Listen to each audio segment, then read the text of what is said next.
ஏமாத்தணும்னா அவன்கிட்ட கருணை எதிர்பார்க்கணும். சமீபத்தில் கோவையில் மை V3 ஆட்ஸ்ன்னு சொல்லிட்டு ஒரு ஸ்கேம் நடந்திருக்கு. என்னது யூடியூப்பில் விளம்பரம் பார்த்தா காசு கொட்டு அப்படின்னு பார்த்தா யூடியூப்பில் எவ்வளோ பேர் வச்சுருக்காங்கடா, கஷ்டப்பட்டு வீடெலாம் போட்டு அவங்களாம் காசே கொட்டலையா அப்படின்னு பார்த்தா ஒரு கேள்வி வருது.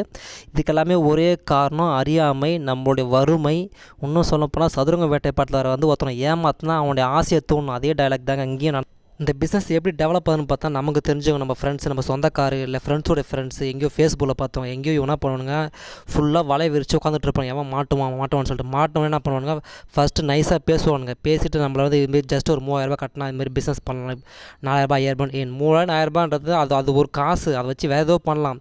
இந்த ஆசை விட வச்சு நம்ம என்ன பண்ணுவோம், நம்ம ரெஃபர் பண்ண மாதிரி இருக்கும். இது ஒரு எப்படி ஒரு சங்கிலி செயின் ரியாக்ஷன் மாதிரி கீழே அப்படியே நம்ம கீழே ஆள் சேர்த்தா காசு வர மாதிரி. அது வந்து மளிகை பொருள் கொடுப்பானுங்க, ஏதோ ஒன்று கொடுத்து நம்மளை ஏமாற்றுவானுங்க. இதை கடைசியில் பார்த்தா எவனோ இதை ஸ்டார்ட் பண்ண ஓனருக்கு அவனுக்கு நல்லா இருப்பான். கேட்டால் அவன் தமிழ்நாடுன்னுவானுங்க, டிஃப்ரெண்ட்டாக கொண்டு வருவாங்க, ஆம்பேன்வாங்க, ஆக்சஸ் இந்தியாவாங்க, ஏதோ ஒன்று சொல்லிக்கிட்டே இருப்பானுங்க.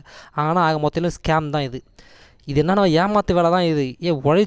உழைக்காமல் கஷ்டப்படாமல் ஒரு காசுலாம் ஃபஸ்ட் நம்ம யோசிக்கணும். மக்கள்லாம் இப்போ கோவையில் என்ன சொல்கிறது, கோவையில் அந்த போராட்டம் பண்ணுறப்போ ஒரு 1000 திருண்டு வரனா அவனும் அதில் இன்வெஸ்ட்மெண்ட் பண்ணியிருப்பான். இப்போ அவனுக்கு ஓனர் கைது பண்ணுறோ இல்லை பேன் பண்ணிட்டாலோ அதில் இன்வெஸ்ட்மெண்ட் பண்ண எவ்வளோ பேர் காசு போட்டிருப்பான் கிட்டத்தட்ட. இப்போ அது எல்லாமே நிப்பாட்டும்.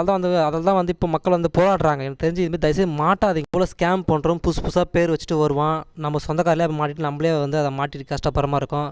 ஒரு உதாரணத்துக்கு சென்னையெலாம் பார்த்தா அங்கங்கே நோட்டீஸ் போர்டு போட்டிருப்பான், வேலை 10,000 பார்ட் டைம் ஜாப் 50,000 போட்டிருப்பான். போய் பார்த்து வேறு மாதிரி இருக்கும். அதே போல் தான் பேர் தான் வேறு. அவங்க ஏமாத்துறோம் எல்லாமே ஒரே காட்டையை தான் மாத்திரம். ஏமாற்றி நோக்காமல் சம்பளம் மாட்டா. ஸ்கேம் வந்து இதோட நிற்காது, மனுஷங்க இருக்க வரைக்கும் இருக்கும். விதவிதமாக புதுசாக உருட்டிக்கிட்டு புதுசாக பேர் வச்சுக்கிட்டு வெவ்வேறு வழியில் வருவான். எப்பவுமே ஏதாச்சும் ஒன்றா ஃபஸ்ட்டு யோசிங்க. ஏதாச்சும் ஒரு காசு கடன் கொடுக்க முடியும், ஏதாச்சும் ஒரு இன்வெஸ்ட்மெண்ட் பண்ண முடியும், இது சரியாக தவறாக யோசித்து அப்புறம் அதை செயல்படுங்க. தயவுசெய்து மாட்டாதீங்க. காசு பணத்தையும் உயிரையும் இழக்காதீங்க. நன்றி, வணக்கம்.